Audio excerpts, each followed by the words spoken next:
Hey, how you doing? Welcome along to Bully on zeroradio.co.uk. I've got a new concept going on, something that I thought I would try out during these weird times. And of course, it's called Bully Interviews. Now, if you want to be part of that, you're more than welcome to get me on Facebook, Darren Ball, Bull. Okay. My first interview is Axel F, who I've been good friends with for around about 30 years. We've hosted across the world together, so he knows all my secrets. And of course, we find out how he got involved with the music scene and his love of soul music. So, further ado, check out the interview here.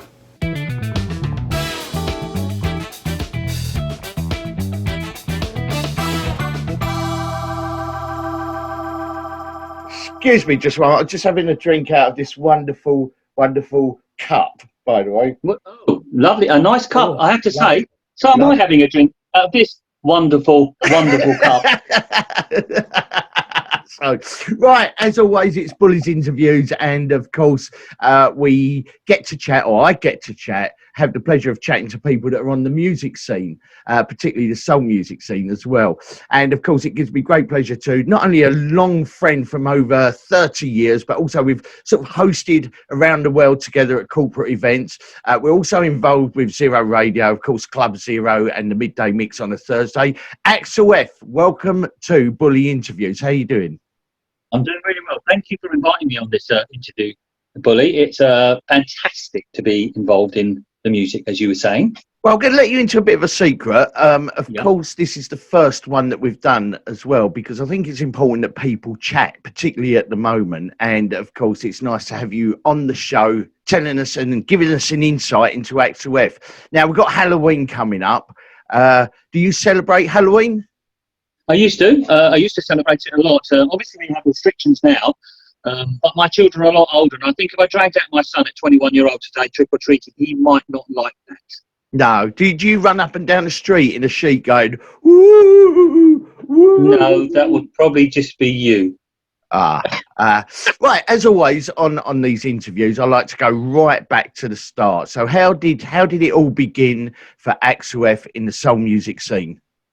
I guess, as you know, when you're growing up, you always try and find some sort of identity. And back in the day, we had a lot of my friends were into soul music.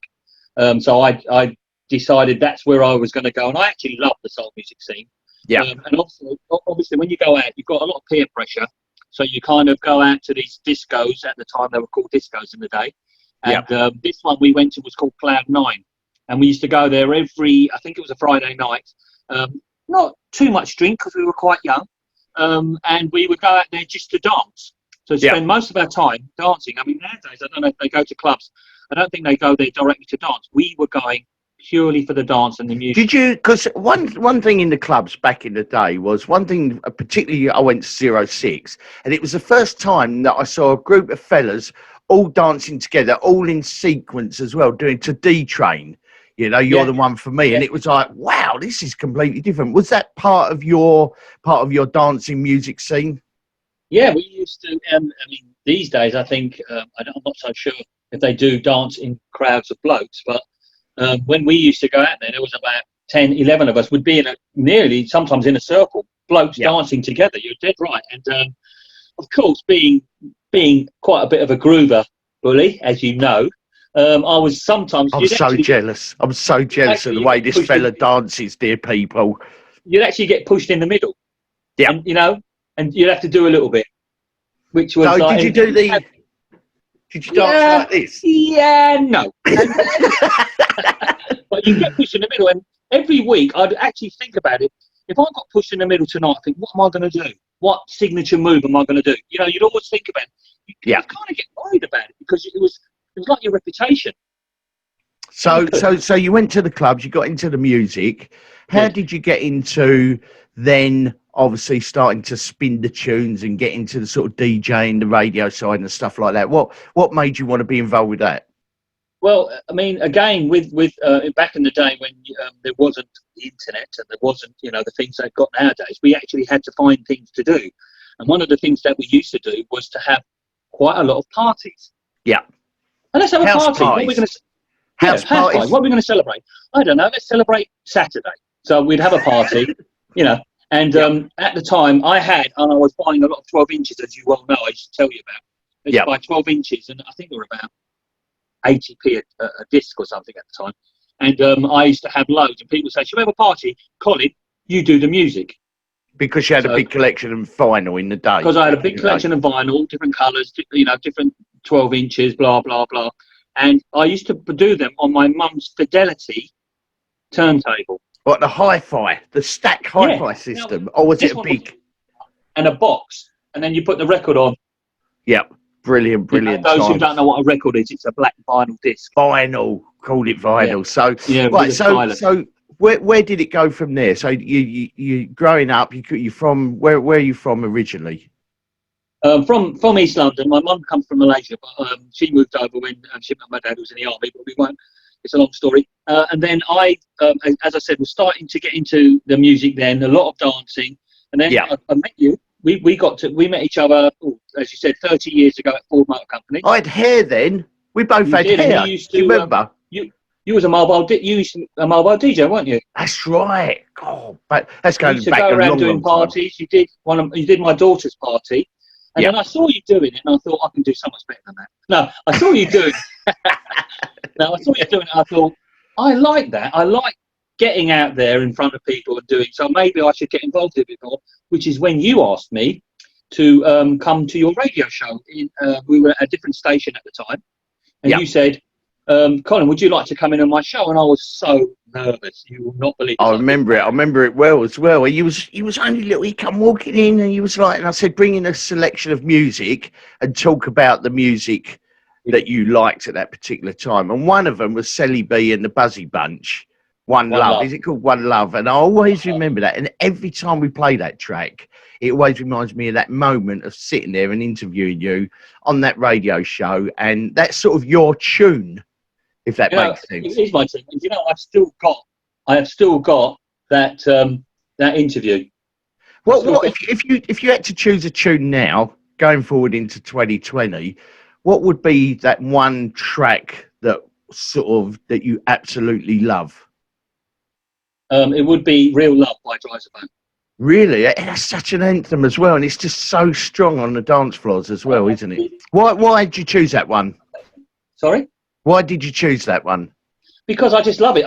It's just, when I hear it, certain tunes, and you probably know as well, just make you feel really good inside. Yeah. Because music is so emotive, and Real Love for me it just works for me every single time. And you can kind of sway to it, you can dance to it, and also you can listen to it in the car. So it's a lovely tune for me. Works. Well, let's talk about, because you know most of my secrets, because we've worked around the world together. We've been in America hosting events. We've been to Turkey, Estonia, and various places.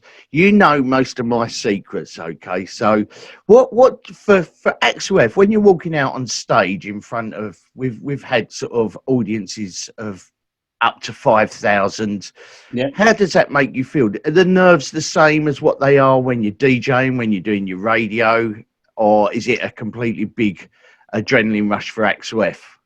It's fantastic. It's my favourite thing to do. If I was to pick between hosting and DJing, it would be hosting, because you're out there in front of people. You are giving them all the information that they need for the day. You are also sort of spearheading a particular. We've done so many shows, and it's down to us. And there's a lot of pressure, but I kind of like that pressure. But when I'm doing it with you, a lot of people say to me, "Oh, you guys, when you're on stage, you look like you know exactly what you're doing." Well, I do. I don't even have to look at you, Darren. I don't even have to say. I mean, I will know if you're walking. I will know if you're standing. I will know if you're laughing or you're putting a little bit weird, a little bit stalkerish. It is a little bit uncomfortable. I do know it. I just know. I know when you're not happy. I know. I'm going to let you into one. Let's talk about some of the secrets when we're out hosting, when we're going around the world. You share one about me, and I'll share one about you. Okay. Let me not on the plane in America. Going to America. Okay. There's one. Okay. The secrets about you is that if we're going on an aeroplane and it's a long haul flight where we went to St. Louis, you need to be sitting quite near a toilet on the plane, and the reason for that is because you're saving your steps, because you must use the toilet on an aeroplane about 12 times, I think. which is an absolute world record. What shall I do? I'll let you into a secret about Axel. There was one occasion, and it was in the early days of hosting, that we met up after an event, wasn't it? And we said, should we have a glass of wine just to chill out a little bit? And I said, I'm not sure because we've got a busy day ahead. And Axel said, yeah, I'm going to have a glass. But it got you, didn't it? It captured you. It got you for that night. So Axel then continued on having a few more glasses of wine. And I was going to Axel, you're going to have to slow down a little bit. We've got a really busy day. This is Axel's face on stage the next day. It's so true. It's so true. So, the good thing about I always say to people, to know Darren or to know Bully, you need to spend a lot more time, because when you see you, everyone thinks, it's Bully, it's Bully, it's Bully. But there's a lot more to Darren than obviously meets the eye with many people. I'm getting nervous. You would think out of the two of us, you would be the one that would be going, yeah, let's get on it. But you're very sensible the night before. You all say, no, Cole, one or two, and then we're going to bed. And I'm going, oh, you're such a lightweight. The next and then day, I did actually pay the price for that. The colour was drained out of your face. I think at one point, now this is in front of 5,000 people, okay? At one point, I think your head was doing this as well. It's not very professional, I must admit. But I learned my lesson. So nowadays, when we're hosting, I do take it a lot easier than the night before, because you get excited. You're meeting everyone. Everyone wants to meet the MCs. Everyone wants to meet the host. So well, can we get you a drink, Colin? Yeah, give me another one. Can we get you a drink, that's Colin? it. Yeah, give me another drink. That's it, exactly. Right, let's come up to 2020. We've got the lockdowns and the all this going on, all this mad stuff going on. How have you dealt with it personally? Well, personally, I'm not been too bad with it. I've just retired last year from work, so I'm sort of getting used to being at home. I've got a lot of things that I need to do at home, so I'm kind of keeping myself busy like that. However, since the lockdown, the first lockdown, because I think we're going to get another one, we were you couldn't go out to the gym, you couldn't go to the pub. Towards the end of that, I started to struggle a bit, thinking, we go out, we socialise a lot, me and you, for instance. We haven't done that. We haven't done that for a long time. We haven't. You've missed my dancing on the dance floor, haven't you? Be honest.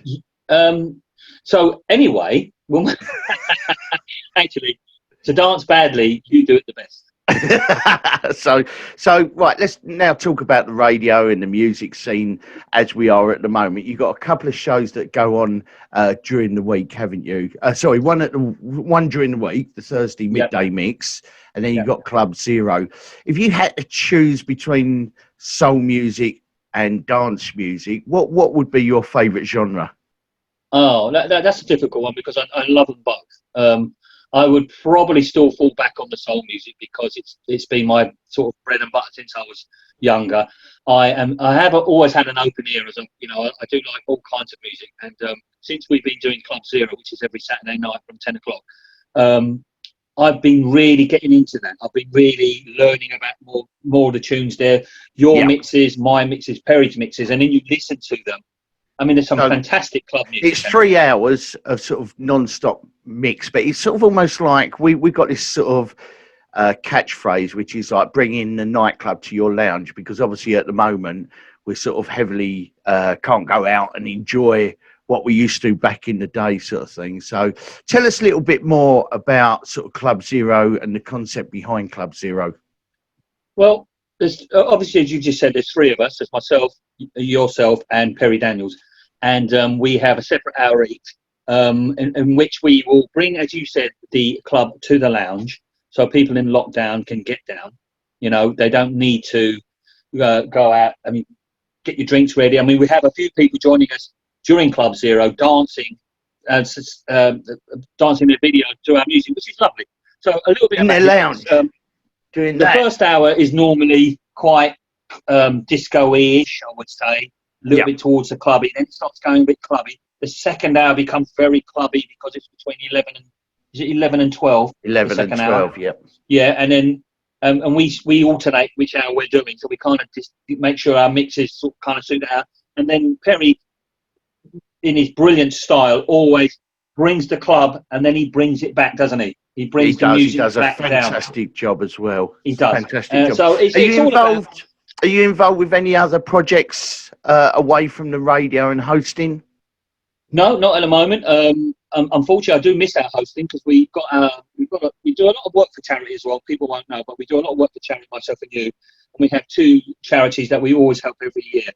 And by now, without this lockdown, we would have probably done 2 or 3 events for them. You know, so we would have been out there doing that because I get a real buzz out of doing, a lot of charitable work in regard to our hosting because you want to give it back. And then we also work with First Lego League as well, which unfortunately they had to cancel Brazil last year. We were going to Brazil. I was so looking forward to that as well. So no, actually, let me let you into a little secret. And when we had a meeting with Brazil, your first question was, can you remember? Yeah, it was. Hello, Brazil. Can I just ask, is it dangerous? I was talking about that to someone and I said to him, it's luckily where we work, they take us away from sort of the areas, but like every country has sort of areas that is sort of a little bit no-go. And because it was Rio de Janeiro, wasn't it, as well? We was going to Rio, yeah. And I was thinking, on the beach, we're going to have beach parties, and but normally it's in a big corporate event out of town somewhere, exactly. So let's talk about, how we can find out more about Axel and what we've got to look forward to over the next couple of weeks with regards to your radio. Well, I mean, obviously I do, as you said, 3 mixes a week. I do a Thursday mix, which you can find me on Zero Radio. I do a Friday mix on your great show, The Soul Sanctuary. Let me just take another sip of drink. Oh, sorry. Yep.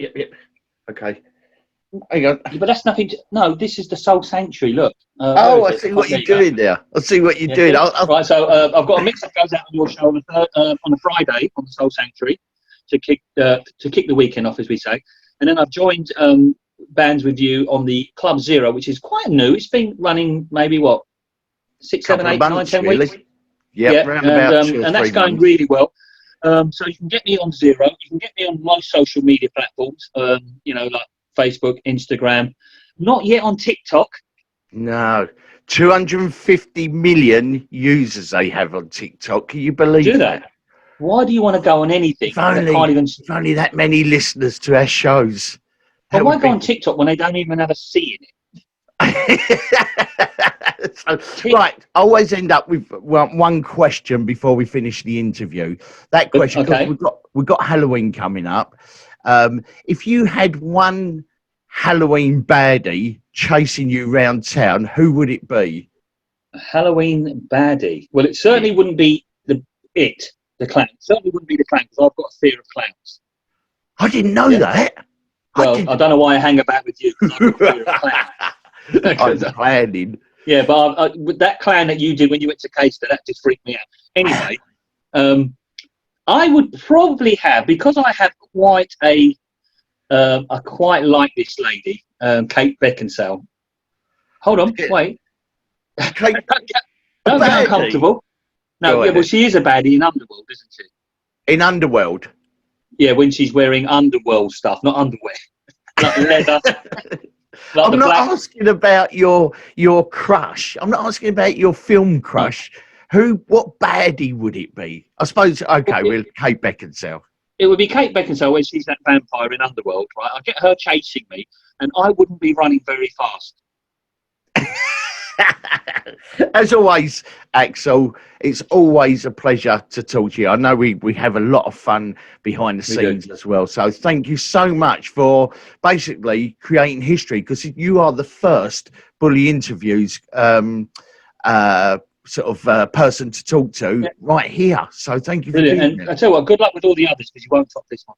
No, we're not. So, Axel, thank you so much. It's been an absolute pleasure. Good luck with your shows and everything. Keep us all smiling.